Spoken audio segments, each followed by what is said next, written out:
আমি জানি বাংলাদেশের এখন সকল মুসলমানের রক্ত গরম, তোমরা পুরা পায়ে রয়ে রইছ, কারণ তোমার বাইরে মারছে এবং তোমার মসজিদ ভাঙছে, যেখানে আমরা সারা রাত জেগে তাদের মন্দির পাহারা দিছি এবং কি তাদেরকে কখনোই বুঝতে দেইনি যে এটা 90% মুসলমানের দেশ, সেখানে তারা তাদের স্বাধীন মতো চলছে।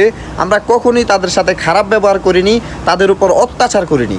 তারা এত সুযোগ সুবিধা পেয়েও তারা আমার মসজিদ ভাঙছে, তারা আমার মুসলিম ভাইরে মারছে। কাদের উস্কানিতে করছে, যার জন্যই করছে না কেন, এটার শাস্তি আল্লাহর কসম করে বলি, তোরা এটার শাস্তি পাবি, অবশ্যই পাবি। মুসলিম ভাইদেরকে বলতেছি, তোমরা এখন শান্ত থাকো। দেশে অনেক বড় পরিকল্পনা চলতেছে, আরও বড় বিশৃঙ্খলা ঘটানোর জন্যে আওয়ামী লীগ হয়তোবা এমন করতেছে।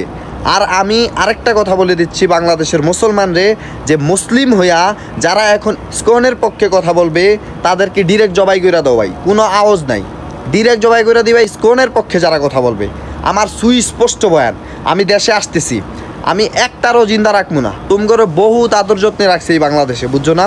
তুমি করে ছাড় দিতে দিতে তোমরা এখন মাথার উপর উঠে গেছো, বুঝছো না?